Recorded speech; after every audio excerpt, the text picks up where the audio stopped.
Friday morning பிரேக்ஃபாஸ்ட்க்கு dosa and கொத்தமல்லி சட்னி தான் prepare பண்ணினேன். யூஸ்வலாக சட்னினா தேங்காய் ஆட் பண்ணுவாங்க, பட் எனக்கு தேங்காய் ஆட் பண்ணால் பிடிக்காது. நான் இந்த மாதிரி டிஃப்ரெண்ட்டாக ட்ரை பண்ணுவேன்.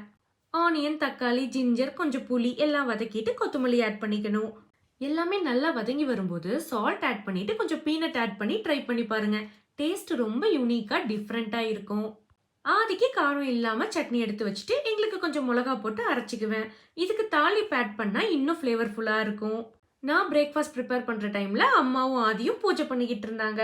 பிரேக்ஃபாஸ்ட் முடிச்சதுமே ஆதி கொஞ்ச நேரம் விளையாண்டுட்டு தூங்கிடுவான்.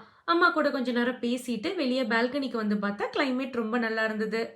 செடிக்கெல்லாம் தண்ணி ஊற்றிட்டு பால்கனியை க்ளீன் பண்ணிட்டு வந்து சூடாக ஒரு மசாலா டீ ப்ரிப்பேர் பண்ணி அம்மாவுக்கு கொடுத்தேன். அம்மாவுக்கு இந்த டேஸ்ட் ரொம்பவே பிடிச்சிருந்தது. ஈரோட்லேருந்து எனக்கு பிடிச்ச எல்லா ஸ்நாக்ஸோட லிஸ்ட்டுமே அப்பாக்கு அனுப்பிச்சாச்சு. அவரும் வாங்கி அம்மா கிட்ட கொடுத்து விட்டுட்டாரு. ரொம்ப ஹாப்பியாக இருந்தது.